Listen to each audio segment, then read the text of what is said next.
பேசலாமா? பேசலாமா? என்ன பேசலாமா? சரி, அல்லேலூயா சொல்லுவோமா? நம்ம எல்லாரும் பாருங்க, எதையோ அந்த ஆலயத்துக்குள்ள வரும் பொழுது வாங்கிட்டு வந்து பிரசங்க நேரத்துல அந்த பிஸ்கெட்டை ஒண்ணு சாப்பிட்டுட்டு பையன் முடிப்பான். ஐயோ, நான் 3 பிஸ்கெட்லாம் நினைச்சேன், 50-50. அப்பதான் அம்மா சொல்லுவாங்க, டே உனக்கு 50 எனக்கு 50டா, அதனால தான் இதை வாங்கிட்டு வந்தேன், நீ சாப்பிட்டுக்க. அப்போ 2 பேரும் அந்த பிஸ்கெட்டை சாப்பிட்டுட்டீங்க. பிரசங்கம் பயங்கரமா போயிட்டே இருக்கும் பாருங்க. நான் கூட பிரசங்க நேரத்துல ஒரு மடக்கு தண்ணி கூட குடிச்சிருக்க மாட்டேன். ஆனா அந்த பிரசங்கம் கேட்கறாங்க பாருங்க, அழகாக அப்பப்போ ஒவ்வொரு பாயிண்ட்டுக்கும் மடக்கு மடக்குன்னு தண்ணியை குடிச்சுக்கிடுவாங்க. கர்த்தருக்கு ஸ்தோத்திரம். கேட்டா சொல்றாங்க, நான் தாகமா இருக்கிறேன் அப்படிங்கிறாங்க பாருங்க. அல்லேலூயா ஸ்தோத்திரம். கவனிங்க, இப்படியே நம்ம உட்கார்ந்து 1.5 மணி நேரத்துக்கு இந்த பாடுபடுறோமே. 3 நாளா இயேசு பிரசங்கம் பண்ண பொழுது அந்த அப்பத்தை சாப்பிடணும்னோ அத மீனை சாப்பிடணும் என்ன வந்துச்சா? இல்ல. ஏன்னா அவனுக்கு தேவனுடைய வாயிலிருந்து புறப்படுகிற வார்த்தையின் மேல இருந்த தாகம், தேவனுடைய வசனத்தின் மேல இருந்த தாகம். அதனால எல்லாத்தையும் மறந்துட்டான். வேத வசனத்தின் மேல தாகமா இருந்ததுனால அவன் பாருங்க, அதை சாப்பிடணுங்கிற எண்ணமே அவனுக்கு வரல. ஆனா எவனோ ஒருத்தன் இவங்கிட்ட அப்பவும் மீன் இருக்கிறத பார்த்துக்கா பாருங்க. அதனாலதான் இயேசுநாதர் கேட்கும்போது சொல்றாங்க, அங்கே ஒரு பையன் இருக்கிறான், அவங்கிட்ட 5 அப்பமும் 2 அப்பவும் எவனோ ஒருத்தன் அதை பார்த்துருக்கான். கர்த்தருக்கு ஸ்தோத்திரம். அங்கே ஒரு பையன் இருக்கிறான். நான் சொல்லுகிறேன், ஆண்டவருடைய அற்புதம் என்பது ஆச்சரியமானது, தேவனுடைய அற்புதம் என்பது அசாதாரணமானது.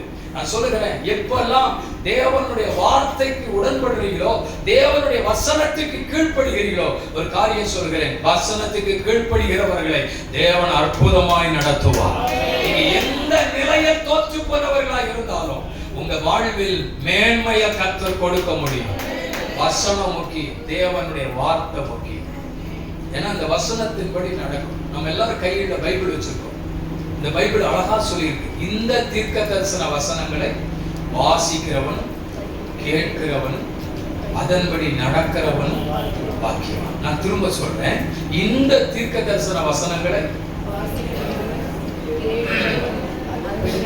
நீங்க எல்லாரும் சொல்லணுங்கிறதுக்காக தான் நான் திரும்ப ஒரு முறை நான் சொன்னேன். தோத்திரம். இந்த தீர்க்க தரிசன வசனங்களை அதன்படி நடக்கிறவனும். நமக்கு தீர்க்க தரிசனம் எங்க இருக்கு தெரியுமா? எல்லாம் பைபிள் எடுத்து காட்டுங்க. இதான் தீர்க்க தரிசனம். இந்த தீர்க்க தரிசன வசனங்களை வாசிக்கிறவனும், கேட்கிறவனும், அதன்படி நடக்கிறவனும் பாக்கியவான். கர்த்தருக்கு ஸ்தோத்திரம். இது முழுவதும் தீர்க்க தரிசன வார்த்தை இருக்கு. ஆனா வருஷத்தின் துவக்கத்துல நம்ம ஒரு தீர்க்க தரிசன வார்த்தையை வாங்குறோம். அந்த ஊழியத்துல ஒண்ணு, இந்த ஊழியத்துல ஒண்ணு, நம்ம ஊழியத்துல ஒண்ணு, எல்லா ஊழியத்திலும் வாங்கி ஆதியாகமத்துக்குள்ள ஒண்ணு வச்சிருக்கோம், யாத்ராகமத்துக்குள்ள ஒண்ணு வச்சிருக்கோம், உபாகமத்துக்குள்ள ஒண்ணு இருக்கு, சங்கீதத்துக்குள்ள ஒண்ணு இருக்குது. இப்படியே உள்ள வச்சு சிலருக்கு பைபிள் எல்லாம் வீங்கி போய் இருக்கு. ஏற்கனவே வாக்குத்தத்தம் இங்க இருக்கு. தோத்துரும். அதுக்கு இடையில இந்த வாக்குத்தத்தம் வேற, இதுல வேற கலண்டர்ல வேற வாக்குத்தத்தம் வேற. அப்போ என்ன வாக்குத்தத்தம் பாருங்க. நான் சொல்றேன், வசனத்தை படிக்கும் போது ஆவியானவர் பேசுவாரு. வசனத்தை படிக்கும் போது அந்த வசனம் நமக்குள்ள கிரியை செய்யும். அல்லேலூயா. சிலர் இந்த வசனத்தை வேற விதமா பாக்குறாங்க. சிலர் என்ன செய்யுமா, ஒரு காரியம் நடக்கணுமா, உடனே பைபிள் அப்படி மூடிட்டு ஆண்டவரே நீர் எப்படியாவது நல்ல வார்த்தையை தான், இங்க இருக்க எல்லாமே நல்ல வார்த்தை தான், ஒன்னும் கெட்ட வார்த்தை கிடையாது, நல்ல வார்த்தை தான் அப்படின்னு பைபிள் எப்படி திறந்தா, நீங்க எப்பவும் பைபிளை மூடிட்டு திறந்தாலும் உங்களுக்கு சங்கீதம் தான் வரும். அதுவும் 23ஆம் சங்கீதம் தான் வரும். ஏன்? நம்ம அதை அடிக்கடி என்ன செஞ்சிருக்கோம், நம்ம படிச்சிருக்கிறோம். இப்ப நிறைய பேர் இப்படிதான் வாக்குத்தத்தத்தை வார்த்தையை தேடுறது. பைபிளை மூட வேண்டியது, அப்புறம் அப்படியே மெதுவா திறக்க வேண்டியது. என்னைக்கோ ஒரு நாள் ஒரு வசனத்துக்கு கீழே ஒரு கோடு போட்டு வச்சிருப்போம், அது அப்படியே கண்ணுக்கு முன்னால வந்துடும். உடனே சொல்றோம், கர்த்தர் இன்னைக்கு ஒரு வார்த்தையை கொடுத்தாரு, கர்த்தர் தீர்க்க தரிசனமா ஒரு வார்த்தையை கொடுத்தாரு அப்படிங்கிறது பாருங்க. எல்லாமே தீர்க்க தரிசன வார்த்தை. அல்லேலூயா சொல்லுங்க. ஒரு காரியத்தை முடிவு பண்ணுவது நீங்கள் இப்படி அல்ல, இந்த நிலைமையில் அல்ல. தோத்துறோம். ஒரு அம்மா அடிக்கடி வீட்டுக்காரர் சொல்லுவாங்களாம், இங்க பாருங்க நமக்கு ஒரு டிவி வாங்கணும் அப்படின்னு சொல்லுவாங்களாம். இந்த அம்மா என்ன பண்ணுவோம்னா, பக்கத்து வீட்டுல போய் அடிக்கடி டிவி பார்ப்பாங்களாம். டிவி பார்க்கலாம். அப்ப இன்னைக்கு சொல்றாங்க, இங்க பாருங்க, நமக்கு ஒரு டிவி இருந்தா நம்ம வீட்டுல ஆசீர்வாதம் டிவி பார்க்கலாம், ஏஞ்சல் டிவி பார்க்கலாம். நான் அப்போ அடுத்த வீட்டுல போயே எப்போ பார்த்தாலும் இந்த ப்ரோக்ராம்லாம் பார்க்க வேண்டியிருக்கு அப்படின்னு அந்த அம்மா ஒரு நாள் ஐயா கிட்ட சொல்றாங்க. இந்த ஐயா என்ன செய்வார்னா, என்ன செய்ய ஆரம்பிச்சாலும் இதை போல செய்வாராம். இந்த பைபிள்ல எல்லாருக்கும் பைபிள்லயும் ஒரு நூல் போட்டிருப்பான். நூல் போட்டு உங்க பைபிள்ல அந்த நூல் இருக்கா? சிலர் சாப்பிட்டுட்டாங்க பசி. இல்ல இருக்கு. இந்த நூல் எதுக்கு போட்டிருக்கு? ஏமா சொல்லுங்க, நூல் எதுக்கு போட்டிருக்கு? அது போட்டவன்ட்ட போய் கேளுங்கறியோ? சொல்லுங்க, நூல் எதுக்கு போட்டிருக்கு? பைபிள் வாசித்தா அந்த அடையாளத்துக்கு, அப்படிதானே? ஆனா அவருக்கு என்னன்னா, இந்த பைபிளை மூடிட்டு அப்படியே இந்த நூலை அப்படியே தூக்கி போடுவாராம். அந்த நூலுக்கு எந்த வசனத்தை டச் பண்ணுதோ அது அவருக்கு தீர்க்க தரிசனம். இப்ப வீட்டம்மா சொல்லியிருக்காங்க டிவி வாங்கணும். இவர் சொல்லியிருக்காரு, வாப்பா நூல் போடுவோம். கர்த்தர் வாங்க சொல்றாரான்னு பாப்போம். கர்த்தர் சொன்னாருன்னா என்ன செஞ்சிடலாம், வாங்கிடலாம். பைபிளை மூடிட்டு அப்படியே அந்த நூலை தூக்கி போட்டா கரெக்டா அந்த வசனம் உங்களுக்கு கிடைச்சிருக்குது. அதை விற்கிறவனிடத்தில் போய் வாங்கு. அந்த வசனம் எங்க இருக்குன்னு தெரியுமா? பைபிள்ல இருக்குன்னு தெரியும் எல்லாருக்கும். அதற்கு சோதரம் கரெக்டா அந்த வசனத்தை டச் பண்ணிருக்கு. இப்ப சொன்னா பாத்தியா, கர்த்தர் எவ்வளவு திட்டமா பேசியிருக்காரு, எவ்வளவு தீர்க்க தரிசனம் வெளிப்பாடு எவ்வளவு அழகா வந்திருக்கிறது. டிவி எங்க வாங்கணுமா? டிவி விற்கிறவங்க தான் வாங்கணும். ஆண்டவர் சொல்லிட்டாராம். போய் கடைக்கு போனாங்க, டிவி வாங்கியாச்சு, கொண்டு வந்தாச்சு. இப்ப எல்லாம் மாட்டி டிவி போடணும். நில்லு. கர்த்தர் என்ன சொல்றாரு பாப்போம். கர்த்தர் போட சொல்றாரு. மறுபடியும் பைபிளை மூடினாரு, மறுபடியும் நூலை தூக்கி போட்டாரு. அப்படியே கர்த்தர் கொடுத்த வசனம் என்ன தெரியுமா? அதை சமுத்திரத்தின் ஆழத்தில் கொண்டு போடு. அல்லேலூயா. ஒழுங்கா பைபிளை வாசித்தா நல்ல வசனம், நல்ல வெளிப்பாடு கிடைக்கும். இந்த மாதிரி ஏதாவது குருட்டாம்போக்களை கைய வைக்கிறதும் நூலை போடுறதும் கிடைச்சா இப்படித்தான் வசனம் கிடைக்கும். பைபிள்ல ஒரு நாள் இப்படி வாக்கு தத்துவம் தேடவே கூடாது. அல்லேலூயா சொல்லுவாங்களா? ஒழுங்கா வேதம் வாசித்தீங்கன்னா ஆவியானவர் பேசுவார். அதான் சொன்னேன், இந்த தீர்க்க தரிசன வசனங்களை வாசிக்கிறவனும் கேட்கிறவனும் அதன்படி நடக்கிறவனும் பாக்கியவான். அப்ப தேவனுடைய வார்த்தை முக்கியம். அவர் என்ன சொல்றாரோ அப்படி செய்யுங்க, உங்க தோல்வி ஜெயமாய் மாறும். இல்ல ராத்திரி முழுவதும் கஷ்டப்பட்டேன், ராத்திரி முழுவதும் பிரயாசப்பட்டேன், ஒன்னும் அகப்படல, அதனால நேற்றைக்கு இந்த இடத்துல தான் நான் பார்த்தேன், ஒன்னும் கிடைக்கல, இன்னைக்கு கிடைக்காது. நேற்றைக்கு கிடைக்காம இருந்திருக்கலாம், ஆனா இன்னைக்கு கிடைக்கும். நேற்றைக்கு வராம இருந்திருக்கலாம், இன்னைக்கு வரும். ஆண்டவர் உனக்காக சில ஆசீர்வாதத்தை ஆயத்தம் பண்ணி வச்சிருக்கிறாரு. நீ வலைய போடு. அல்லேலூயா. தோற்று போன வாழ்க்கை ஜெயமுள்ள வாழ்க்கையாய் மாறினது. நீங்க நிறைய விஷயத்துல தோற்று போயிட்டீங்க. உங்க வாழ்க்கையில நீங்க தோற்று போன காரியங்கள் ஏராளம். குடும்ப வாழ்க்கையில தோற்று போயிட்டீங்க, திருமணமாகி தோற்று போயிட்டீங்க. எப்படியோ என் வாழ்க்கை இருக்கும்னு நினைச்சேன், நான் எப்படியோ வாழ்வேன்னு நினைச்சேன், என் வாழ்க்கை எப்படியோ அமையும் நினைச்சேன். ஐயோ, நான் நினைச்சது நடக்கல, நான் எதிர்பார்த்தது நடக்கல. நான் எதையோ ஒன்றை எதிர்பார்த்தேன், ஏதோ ஒன்று எனக்கு நடந்து விட்டது. எது எனக்கு நடக்க கூடாது என்று நினைத்தேனோ அது என் வாழ்க்கையில நடந்து விட்டது. புலம்புகிறாயா? அழுகிறாயா? எதையோ எதிர்பார்த்து, எதையோ நினைத்து உன் வாழ்க்கையில இன்னைக்கு நீ சந்தித்துக் கொண்டிருக்கிற தோல்வி, ஐயோ நான் தோற்று போயிட்டேன், என் குடும்ப வாழ்வை தோல்வியாய் முடிந்து விட்டது என்று நினைக்கிறியா? நீங்க ராத்திரி கர்த்தர் தீர்க்க தரிசனமா சொல்றாரு, உனக்கு ஒரு மறுபக்கம் இருக்கிறது, உன் தோல்வி ஜெயமாய் மாறும். அல்லேலூயா. நான் இப்படிதான் வாழணுமா? இப்படித்தான் வாழ்ந்து முடிக்கணுமா? கடைசி வரைக்கும் இப்படித்தான் இருக்கணுமா? என் வாழ்க்கையில் விமோச்சனம் இல்லையா? என் தலையெழுத்து மாறாதா? என் சூழ்நிலை மாறாதா? என் பிரச்சனை மாறாதா? எல்லாரும் சொல்லுகிறார்கள், வேற வழி இல்லை, நீ இப்படி வாழ்ந்துதான் ஆகணும் சொல்றாங்களா? மனிதர்கள் சொல்லலாம், உலகம் சொல்லலாம், சமுதாயம் சொல்லலாம், நீ அட்ஜஸ்ட் பண்ணி வாழ்ந்துரு. நீ ராத்திரி கர்த்தர் திட்டமா சொல்றாரு, வாழ்க்கையில தோற்று போன நிலையில இருக்கிற உனன் வாழ்விலே மறுபக்கமாகிய ஜெயத்தின் நாட்களுக்குள்ளே, வெற்றியின் நாட்களுக்குள்ளே கர்த்தர் உன்னை கொண்டு போக விரும்புகிறார். அல்லேலூயா. அக்கறைக்கு போவோம், மறுபக்கம் போவோம். தோற்று போன வாழ்க்கை ஒரு பக்கம், ஜெயமுள்ள வாழ்க்கை மறுபக்கம்.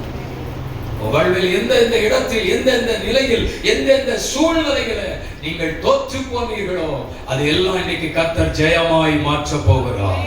நம் ஆண்டவருக்கு ஒரு நல்ல பெயர் இருக்கிறது, ஜெயம் கொடுக்கிற கர்த்தர். அல்லேலூயா. ஜெயம் கொடுக்கிற கர்த்தர். மூன்றாவது ஒரு நபரை நான் சொல்லி ஜெபிக்க போகிறோம். ஒரு பக்க வாழ்வு வியாதி உள்ள வாழ்க்கை. முதலாவது சொன்னேன், ஒரு பக்க வாழ்வு பாவ வாழ்க்கை, மறுபக்க வாழ்வு பரிசுத்த வாழ்க்கை. இரண்டாவது சொன்னேன், ஒரு பக்க வாழ்வு தோல்வியான வாழ்க்கை, மறுபக்க வாழ்வு வெற்றியான வாழ்க்கை. மூன்றாவது சொல்கிறேன், ஒரு பக்க வாழ்வு வியாதியான வாழ்க்கை.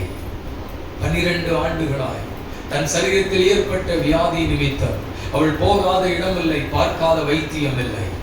எல்லா வைத்திய முறைகளையும் பார்த்தாச்சு, எல்லா வைத்தியத்தையும் பார்த்தாச்சு, ஆனாலும் சுகமாகவில்லை. 12 ஆண்டுகள் சரீரத்திலே பாடுகள், 12 வருஷம் சரீரத்திலே வியாதி. ஐயோ, தாங்க முடியவில்லை. எத்தனை நாட்கள் இந்த வியாதி, எத்தனை நாட்கள் இந்த போராட்டம். அநேக வைத்தியர்களால் வருத்தப்படுத்தப்பட்டாள். அப்ப எல்லாரும் கைவிட்டுட்டாங்க. உனக்கு சுகமாகாதுமா, உனக்கு அற்புதம் நடக்க வாய்ப்பு இல்லம்மா, இப்படியே வாழ்ந்து முடிச்சிரு, அப்படிதான் சொல்லி இருப்பாங்க. ஒரு நாள் இயேசுவை குறித்து கேள்விப்படுகிறாள். இயேசுவை நான் தொட போகிறேன், இயேசுவை தொடுவேன், எனக்கு சுகமான வாழ்க்கை உண்டு. இந்த உலகம் என்னை கைவிட்டது, இந்த மருத்துவம் என்னை கைவிட்டது, உலகத்தில் உள்ளவர்கள் என்னை கைவிட்டார்கள். ஆனா நான் இயேசுவை தேடி போக போறேன். இயேசு என்ன கைவிடவே மாட்டாரு. தேடி போனாள். கூட்டம் அதிகமா இருக்கு, உள்ள நுழைஞ்சு உள்ள போறான். ஏராளமான கூட்டம் இயேசுவுக்கு பின்னால ஓடி போய் வஸ்திரத்தின் ஓரத்தை தொட்டாள். வசனம் சொல்லுகிறது, உடனே அவருடைய சரீரத்தின் வியாதி நின்று போயிற்று. உடனே அற்புதம், உடனே அற்புதம். இயேசுநாதர் கேட்கிறாரு, என்ன தொட்டது, யாரு? இப்ப இந்த கூட்டம் முடியுது, நம்ம என்னத்துமாவே சொன்னோன்னா எல்லாரும் எழுப்பி போறோம். நீங்க இப்படி வாசல்ல போகும்போது என்ன யாரு தொட்டது அப்படின்னு கேட்பீங்களா? கேட்க மாட்டேன். கூட்டம் நிறைய இருக்கும்போது யாரோ ஒருத்தர் நம்மள என்ன செஞ்சிருப்பாங்க, டச் பண்ணிருப்பாங்க, நம்மளை தள்ளி விட்டுருப்பாங்க. நீங்க போகாம வாசல்ல இருக்கும்போது பின்னால இருந்து கூட எல்லாரும் சேர்ந்து உங்களை என்ன செஞ்சிருப்பாங்க, தள்ளி விட்டுருப்பாங்க. சில இடத்துல எல்லாம் நம்ம போகணுங்கிற அவசியமே இல்லை, நின்றுட்டா போதும், பின்னால இருக்கிறவங்களே என்ன செஞ்சிருவாங்க. இப்ப பாருங்க, கூட்டம் முடிஞ்சோடனே பாருங்க, அது நடக்குதா இல்லையான்னு பாருங்க. அல்லேலூயா. கர்த்தருக்கு ஸ்தோத்திரம். நடக்கும். கூட்டம் அதிகமாகும் போது இப்படித்தான் நடக்கும். ஆனா இயேசுநாதர் கேட்கிறாரு, என்ன யார் தொட்டது? அப்போ சீசன் ஒருத்தர் சொல்றாரு, இவ்வளவு பெரிய கூட்டத்துல எல்லாரும் டச் பண்ணிட்டு தான் போயிருப்பாங்க, ஆனா என்ன தொட்டது யாருன்னு எப்படி இவர் கேட்கலாம்? அவர் சொல்றாரு, இல்ல, என்னிடத்திலிருந்து வல்லமை புறப்பட்டு போய் இருக்கிறது. ஏன்னா இவ சாதாரணமா தொடல, இவர் தொட்டது அற்புதத்திற்காக தொட்டிருக்கிறாள். இவ வீட்டுல இருந்து வரும்பொழுதே என்ன தொடுவேன்னு சொல்லிட்டு தான் வந்திருக்கிறாள். இவள் பல வருஷங்கள் வியாதிப்பட்டவள், இவள் மருத்துவரால் கைவிடப்பட்டவள். ஆனா இவ என்ன எப்படி தொட்டிருக்கிறாள்? விசுவாசத்தோட தொட்டிருக்கிறாள். நான் இவரை தொடுவேன், என் வியாதி சுகமாகும், வல்லமை புறப்பட்டு வரும், அற்புதம் நடக்கும் அப்படிங்கிற விசுவாசத்தோட தொட்டிருக்கிறாள். நடந்தது அற்புதம், அற்புதம் நடந்தது. ஆமென் சொல்லுங்க பார்க்கலாம். அப்போ ஒரு பக்க வாழ்வு வியாதி உள்ள வாழ்க்கை, மறுபக்க வாழ்வு சுகமுள்ள வாழ்க்கை. உலகத்துல ஒரு பெரிய ஆசீர்வாதம் என்ன தெரியுமா? உலகத்திலேயே பெரிய ஆசீர்வாதம் என்ன தெரியுமா? சொல்லுங்க பார்க்கலாம், என்ன ஆசீர்வாதம் தெரியுமா? வீடு நிறைய பணம் வச்சிருக்கிறதா பெரிய ஆசீர்வாதம்? 4 மாடி வீடு போட்டிருக்கிறதா பெரிய ஆசீர்வாதம்? சொல்லுங்களேன், சொல்லுங்க. எனக்கு ஒரு மருத்துவ குடும்பம் தெரியும், பெரிய வீடு, கீழே வீடு மேல வீடு, சோத்திரம். ஆனா அந்த வீட்டுல அவங்க குடியிருக்கவே முடியாது. அவங்க என்ன பண்ணுவாங்க, சாயங்காலம் 6 மணிக்கு வீட்டை பூட்டிட்டு லைட் எல்லாம் போட்டுட்டு மகா வீட்டுல போய் தங்குவாங்க. அவங்க காலையில் 6 மணிக்கு வீட்டுக்கு வந்துடுவாங்க. வெளியில பாக்குறதெல்லாம் சொல்லுவாங்களாம், கொடுத்து வச்சவங்க வீட்டை பாரு, ஐயோ வீட்டுல இருக்க காரை பாரு. அந்த அம்மா சொல்லும், இந்த வீட்டுல என்னால குடியிருக்கவே முடியாது. ராத்திரி நேரம் ஆக ஆக சத்தம் கேட்க ஆரம்பிக்கும், சலக சத்தம் கேட்கும், பேர் சொல்லி கூப்பிடுற சத்தம் கேட்கும், என்னால நிம்மதியா தூங்கவே முடியாது. அப்ப வெளியில பார்க்கும் பொழுது பெரிய பணக்காரங்களா இருந்து அவங்க சொல்றாங்க, எனக்கு இந்த வீட்டுல என்ன செய்ய முடியல, குடியிருக்க முடியல. பணம் இருக்கிறதா பெரிய ஆசீர்வாதம், பெரிய வீடு இருக்கிறதா பெரிய ஆசீர்வாதம். நான் சொல்றேன், எது தெரியுமா பெரிய ஆசீர்வாதம்? சுகமா இருக்கு. அத கூட நீங்க வியாதிப்பட்ட மாதிரி தான் சொல்றீங்க. சொல்லுங்க, சுகமா இருக்கு. அப்படி தைரியமா சொல்லுங்க. பக்கத்துல நீங்க சுகமா இருக்கீங்களான்னு கேளுங்க.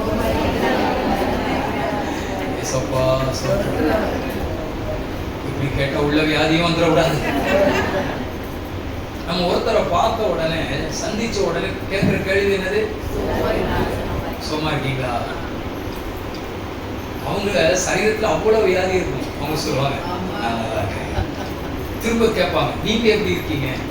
இது சொல்லும். இதுக்கும் பல வியாதி இருக்கும், பேசுறதுக்கே வார்த்தை வராது. ஆனா சொல்லும், நான் நல்லா இருக்கேன் ஆண்டவருடைய கிருபையில. உலகத்துல சுகமா இருப்பது ஒரு பெரிய ஆசீர்வாதம்.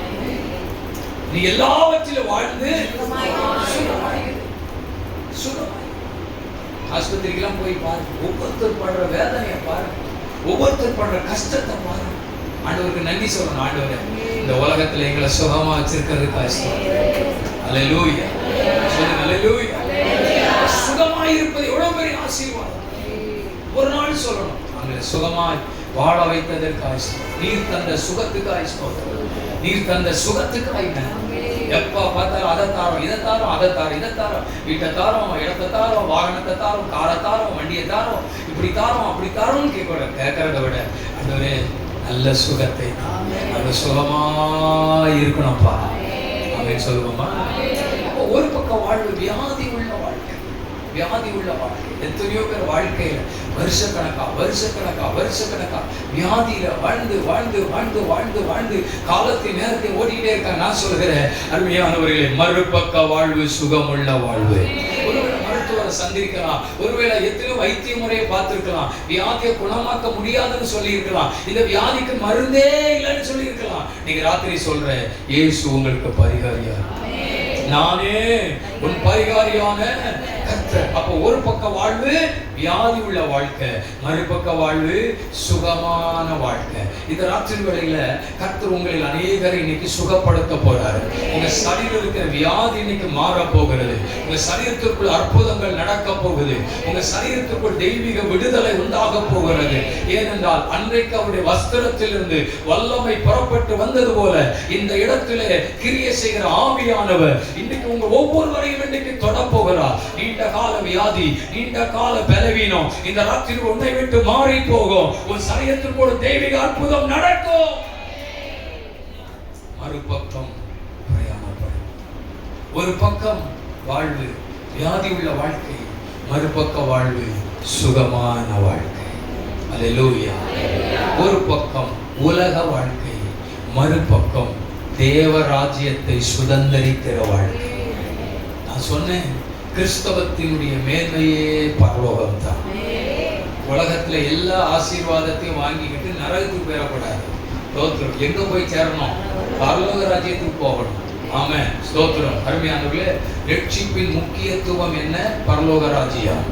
ஸ்தோத்திரம். இயேசு இந்த உலகத்தில் வந்த பொழுது சொன்னார், பரலோக ராஜ்யம் சமீபித்திருக்கிறது, மனம் திரும்புங்கள். அப்படி எப்படியாவது ஆண்டுடைய ராஜ்யத்துக்கு போகணும். ஆமென் சொல்லுங்க. கர்த்தருக்கு ஸ்தோத்திரம். உலக ஆசீர்வாதத்தை வாங்கிட்டு நரகத்துக்கு போயிடக்கூடாது. உலக ஆசீர்வாதத்தை வாங்கிட்டு வருகையில கைவிடப்பட்டு போயிடக்கூடாது. ஆமென். உலக ஆசீர்வாதம் உலகத்துல இருக்கிற வரைக்கும் தேவை. ஆனா இந்த உலகம், இந்த வாழ்க்கை கொஞ்ச காலம். பலத்தின் மிகுதியினால் 80 வருஷம், அதுக்கப்புறம் வருத்தமும் சஞ்சலமும் எழுதியிருக்கு. அப்போ ஒரு குறிக்கப்பட்ட காலம் தான் இந்த உலகம். ஆனா நித்தியத்திலே தேவன் நமக்கு ஏற்படுத்தி இருக்கிற வாழ்க்கை, அது தேவனோடு வாழ்கிற வாழ்க்கை, நிரந்தரமான வாழ்க்கை. அப்போ பரலோக ராஜ்யம் மறுபக்க வாழ்வு. ஒண்ணு இந்த உலக வாழ்வு, மறுபக்கத்தின் வாழ்வு தேவராஜ்யத்தின் வாழ்வு. நான் சொல்கிறேன், கர்த்தருக்கு ஸ்தோத்திரம். இயேசு சீக்கிரமாக வரப்போறாரு. அவருடைய ராஜ்யத்துக்கு எப்படியாவது போய் சேர்ந்துடணும். அவன் சொல்லுங்க பார்க்கலாம். அதற்குரிய அடையாளங்கள் எல்லாம் பூமியில நடந்துகிட்டே இருக்கு.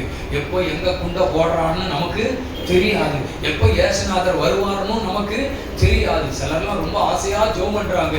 இப்பதான் 10 லட்சம் ரூபாய் கடன் வாங்கியிருக்கேன், ஆண்டவரே நீ சீக்கிரமா வந்துட்டீங்கன்னா கடன் அடைக்க வேண்டாம்ப்பா, நான் வந்துருவேன்.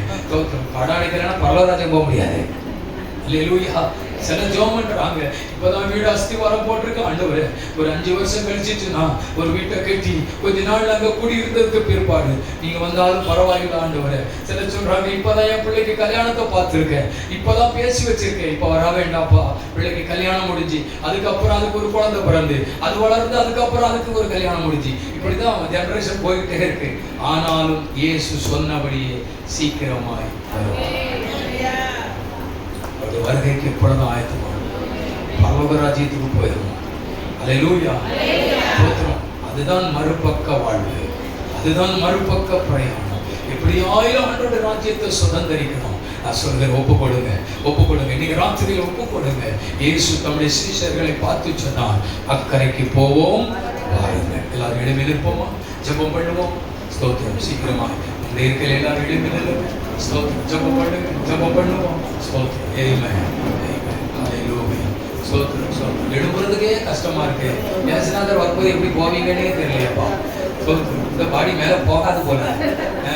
ஸ்தோத்திரம். எழுமுங்க, எழுமுங்க, எழுமுங்க. அப்படி ஸ்தோத்திரம். என்னாத்மாவை சொன்னோன்னு போறோம் பார்த்தீங்களா, அது மாதிரி எழும்பணும், அது மாதிரி எழும்பணும். ஆண்டவர் நல்லவர். எல்லா கண்களை மூடி நீங்க ஜெபம் பண்ண போறோம். கொஞ்ச நேரம் ஜெபிக்க போகிறோம். மறுபக்கம் போவோம், மறுபக்க பிரயாணம். ஹல்லேலூயா. ஒரு பக்கம் பாவ வாழ்க்கை, மறுபக்கம் பரிசுத்த வாழ்க்கை. ஒரு பக்கம் தோற்று போன வாழ்க்கை, மறுபக்கம் வெற்றியான வாழ்க்கை. ஒரு பக்கம் வியாதியான வாழ்க்கை, மறுபக்கம் சுகமான வாழ்க்கை. ஒரு பக்கம் உலக வாழ்க்கை, மறுபக்கம் தேவ ராஜ்யத்தை சுதந்திரிக்கிற வாழ்க்கை. அதுதான் மறுபக்க பிரயாணம். நீங்க ஒப்பு கொடுங்க. எத்தனை பேர் ஆண்டவருக்கு ஒப்பு கொடுக்க விரும்புறீங்க? எத்தனை பேர் ஆண்டவருக்கு ஒப்பு கொடுக்க விரும்புறீங்க? அல்லேலூயா. ஆண்டவருடைய கரங்களில் ஒவ்வொரு ஒப்பு கொடுத்து ஜெபம் பண்ண போகிறோம், ஒப்பு கொடுத்து ஜெபம் பண்ண போகிறோம். ஆமென், ஆமென். எந்த சூழ்நிலையிலும் கர்த்தரை விட்டு விலகி போயிடக்கூடாது. எந்த கஷ்டத்திலும் ஆண்டவரை விட்டு விலகி போகக்கூடாது. எந்த சூழ்நிலையிலும் ஆண்டவரை விட்டு விலகி போகக்கூடாது. நீங்க ஒரு தீர்மானம் எடுங்க. ஆண்டவரே, கடைசி வரைக்கும் உமக்காக வாழுவேன், கடைசி வரைக்கும் உமக்கு சாட்சியாக நிற்பேன். உங்க ராஜ்யத்தை நான் சுதந்திரிப்பேன். எனக்கு பரலோக ராஜ்யம் வேண்டும். நான் பரலோக ராஜ்யத்தின் நன்மையை நான் சுதந்திரிப்பேன் ஆண்டவரே. ஹல்லேலூயா, ஹல்லேலூயா. கர்த்தருடைய கரங்களை தொடட்டும், கர்த்தருடைய வல்லமை தொடட்டும். ஒருவேளை நீங்கள் வியாதிப்பட்டவர்களாய், பலவீனப்பட்டவர்களாய், பல ஆண்டுகளாய் சரீரத்திலே பாதிக்கப்பட்டவர்களாய், பல வருஷங்கள் உங்கள் சரீரத்திலே பாதிக்கப்பட்டவர்களாய் நீங்கள் வந்திருப்பீர்களானால் இந்த ராத்திரி வேளையிலே தேவனுடைய கரம் உங்களை தொட போகிறது. கர்த்தருடைய வல்லமை உங்களை தொட போகிறது. பரிசுத்தமுள்ள வல்லமை உங்களை தொட போகிறது. ஒரு தெய்வீக அற்புதம் இந்த ராத்திரி வேளையிலே உங்களுக்கு நடக்க போகிறது. இயேசுவின் நாமத்தில் ஜெபம் பண்ணுங்க. இப்பொழுது கர்த்தருடைய வல்லமை இறங்கி வரும். இப்பொழுது கர்த்தருடைய கரம் இறங்கி வரும். ஒவ்வொருவர் மேலும் தொடுகிற வல்லமை. ஆமென். தொடுங்கப்பா, என்னை தொடுங்கப்பா. இப்பொழுதே ஜெபிக்க ஜெபிக்க ஒரு வல்லமை இறங்கி வருது. ஜெபிக்க ஜெபிக்க சிலருடைய கட்டு உடைக்க வருது. ஜெபிக்க ஜெபிக்க அக்கினி அபிஷேகம் இறங்கி வருது. நுகங்களை முறிக்கிறது, கட்டுகளை முறிக்கிறது. பெற்றுக்கொள், பெற்றுக்கொள் விடுதலைய, பெற்றுக்கொள் விடுதலைய, பெற்றுக்கொள் ரட்சிப்ப, பெற்றுக்கொள் பாவ மன்னிப்ப, பெற்றுக்கொள் வெற்றிய, பெற்றுக்கொள். ஆமென். பரலோக ராஜ்யத்தின் ஆசீர்வாதத்தை பெற்றுக்கொள். இயேசுவின் நாமத்தினால் விடுதலை, இயேசுவின் நாமத்தில் விடுதலை, இயேசுவின் நாமத்தில் விடுதலை. இந்த ராத்திரிகளுடைய ஜனங்களுக்குள் ஒரு தெய்வீக விடுதலை உண்டாகட்டும், ஒரு தெய்வீக விடுதலை உண்டாகட்டும், ஒரு தெய்வீக விடுதலை உண்டாகட்டும். இயேசுவின் நாமத்தில் பலவீனத்தின் ஆவிகள் விலகட்டும், போராட்டத்தின் ஆவிகள் விலகட்டும். இவர்களை கட்டி வைத்திருக்கிற பொல்லாத கிரியைகள் விலகட்டும். சாபங்கள் இயேசுவின் நாமத்தில் விலகட்டும்.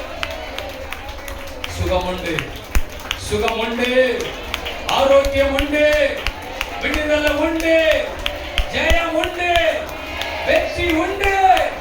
நீ தோற்று போக மாட்டான். இன்னைக்கு ஒரு தோல்வி ஜெயமாய் மாறுது. நீ தோற்று போற காரியத்தில் ஒரு வெற்றி காத்திருக்கிறது. ஒரு தொழில் தோற்று போயிடுச்சியா, வேலையில தோற்று போயிடுச்சியா, பொருளாதாரத்தில் தோற்று போயிடுச்சியா, இன்னைக்கு கர்த்தர் ஜெயம் கொடுக்க போறாரு. கர்த்தர் இன்னைக்கு ஜெயம் கொடுக்க போறாரு.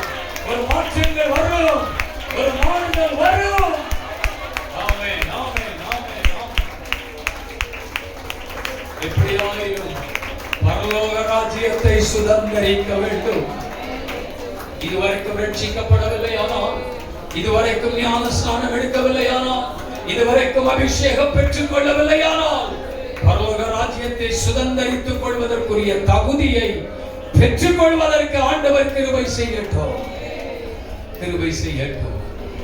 ஆயத்தப்படுங்கள், அவர் சீக்கிரமாய் வருக என்று சொல்லுகிறார். ஹல்லேலூயா, ஹல்லேலூயா.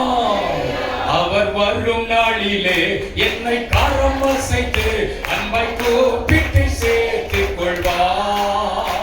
அவர் வரும் நாளிலே என்னை கரம் அசைத்து அன்பை கூப்பிட்டு சேர்த்துக் கொள்வார்.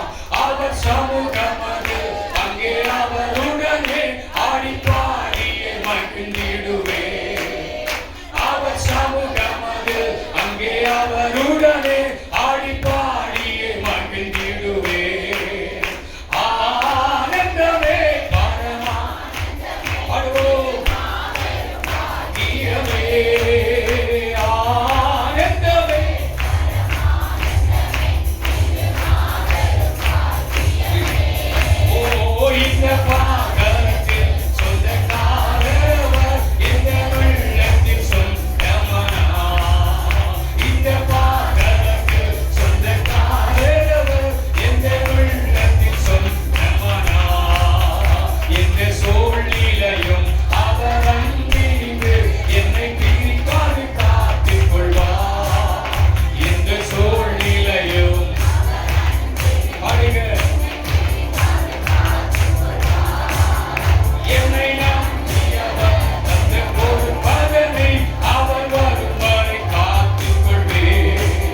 ஹல்லேலூயா. நேற்றைய தினத்திலே நாம் கேட்டோம். ஹல்லேலூயா. இல்லாமையில் அன்னாள் ஆசீர்வதிக்கப்பட்டார். இயலாமையில் பெதஸ்தா குளத்துக்கரையிலே இருந்த மனிதன் அவர் விடுதலை பெற்றார். தன்னுடைய வெள்ளி பணத்தை தொலைத்தவள் வீட்டுக்குள்ளாய் தேடி அவள் பெற்றுக் கொண்டாள். ஹல்லேலூயா. இந்த தினத்திலே நாம் காண்கிறோம் ஒரு வாழ்க்கையோட மறுபக்கம். ஒரு குஷ்டரோகிக்கு ஒரு மறுபக்கம் இருந்தது, ஒரு குருடனுக்கு ஒரு மறுபக்கம் இருந்தது, ஒரு செவிடனுக்கு ஒரு மறுபக்கம் இருந்தது, ஊமையனுக்கு மறுபக்கம் இருந்தது, பிசாசு பிடித்தவனுக்கு மறுபக்கம் இருந்தது. ஹல்லேலூயா. எல்லாம் கர்த்தராகிய இயேசு கிறிஸ்துவினுடைய அருகிலே வரும்பொழுது அவர் தொட்டவரும் அவரை தொட்டவரும் விடுதலையானார்கள். ஒரு மறுபக்க வாழ்க்கை, பாவமான வாழ்க்கையில் இருந்து ஹல்லேலூயா விடுதலை பெறுவதற்கான ஒரு மறுபக்க வாழ்க்கை தேவன் நமக்காக வைத்திருக்கிறபடினாலே எல்லாம் இயேசு கிறிஸ்துவின் நாமத்தின் நிமித்தமாய் அந்த மறுபக்க வாழ்க்கை நமக்காக தேவன் வைத்திருக்கிறார். நாம் பெற்றுக்கொள்கிற விடுதலை இயேசு கிறிஸ்துவினுடைய நாமத்தினாலே நாம் அதை பெற்றுக்கொண்டு ஹல்லேலூயா அந்த மறுபக்க வாழ்க்கை, சமாதான வாழ்க்கை, நித்திய ஜீவன் வாழ்க்கை பெற்றுக்கொள்ள கர்த்தர் நமக்கு தேவை பாராட்டி இருக்கிறார். ஹல்லேலூயா. நாட்களும் ஹல்லேலூயா அந்த வசனத்தை நம் மத்தியிலே கொண்டு வந்தார். ஊழியக்காரரை கர்த்தர் ஆசீர்வதிப்பார். உங்களுடைய குடும்பம் ஆசீர்வதிக்கப்படுவதாக. இந்த இடத்திலே ஊழியம் செய்கிற ஊழியருடைய குடும்பம் ஊழியம் ஆசீர்வதிக்கப்படுவதாக. கடந்து வந்த எல்லா தேவனுடைய பிள்ளைகளும் தங்களுடைய வாழ்க்கையிலே ஹல்லேலூயா ஏதோ ஒரு விதத்திலே ஹல்லேலூயா இந்த பக்கத்திலே காணப்பட்டால் ஒரு மறுபக்க வாழ்க்கை உண்டு. அதை இயேசு கிறிஸ்து சந்தித்து அதை பெற்றுக்கொண்டு ஆசீர்வாதமாய் காணப்பட இந்த நாளிலே பிள்ளைகள் ஒவ்வொருவரையும் கர்த்தர் ஆசீர்வதிக்க வேண்டுமாய் ஜெபிக்கிறோம், தாழ்த்தி சமர்ப்பிக்கிறோம். கடந்து வந்த எல்லா பிள்ளைகளையும் கர்த்தர் ஆசீர்வதி. உங்களுடைய நாமம் மையப்படுவ அந்த வசனங்கள் வார்த்தைகளை கேட்ட காதுகள் எல்லாம் அவர்களுக்கு மறுபக்கம் உண்டு என்பதை கர்த்தர் உணர்ந்து கொள்ளும்படியா இயேசு கிறிஸ்துவை தொடரட்டும், ஆண்டவரை சந்திக்கட்டும், கிறிஸ்துடைய கிருபையை பெற்றுக்கொள்ளட்டும், ஆசீர்வதிக்கிறார். இயேசு நாமத்தில் ஜெபிக்கிறோம். ஜெபத்தை கேட்டதற்காக ஸ்தோத்திரம். ஹல்லேலூயா. விசேஷமாய் இந்த 3ஆம் நாள் கூட்டத்தை கர்த்தர் ஆசீர்வதிக்க நன்றி செலுத்துகிறோம். இயேசு நாமத்தில் வேண்டிக் கொள்கிறோம் பிதாவே. ஆமென். ஹல்லேலூயா. ஜெபம்.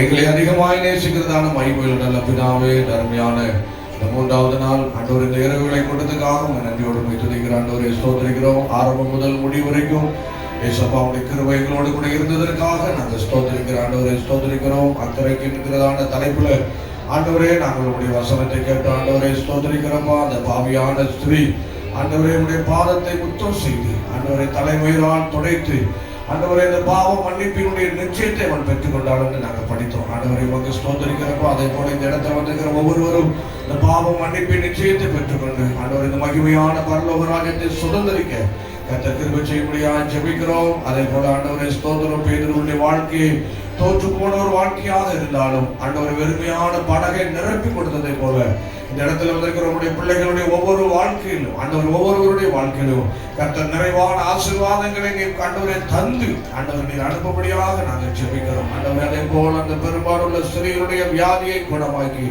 இயேசப்பா உன் வேதனை நீங்க சுகமாயிரு சொன்ன ஆண்டவர் இந்த ராத்திரி வேளையில் இந்த இடத்துல வந்திருக்கிற உங்களுடைய பிள்ளைகளுக்கு கர்த்தர் பரிபூரணமான சுகத்தை கொடுத்து ஆண்டவரே இந்த கூட்டத்துக்கு நாங்கள் வந்தது நல்லது என்று சொல்லத்தக்கதாக ஆண்டவரே இந்த பேசுகிறதான வசனம் ஒவ்வொருவருடைய உள்ளத்திலும் 30, 60, 100 பலன் கொடுக்க கர்த்தர் கிருபை செய்யும்படியாக நாங்கள் ஜெபிக்கிறோம். இந்த கூட்டத்தை நடத்தின அருமையான ஐயாவுக்காக சோதரம், குடும்பத்துக்காக சோதரம், சபை மக்களுக்காக சோதரம், ஆண்டவரை உதவி செய்த ஒத்துழைத்த எல்லாருக்காக சோதரம். தொடர்ந்து இந்த ஊழியர்களை ஆசீர்வதி, இந்த ஊழியர்களுடைய எல்லையை விரிவாக்கும், உங்களுடைய நாமத்தை மகிமைப்படுத்தும். இயேசு நாமம் ஜெபிக்கிறோம் நல்ல பிதாவே.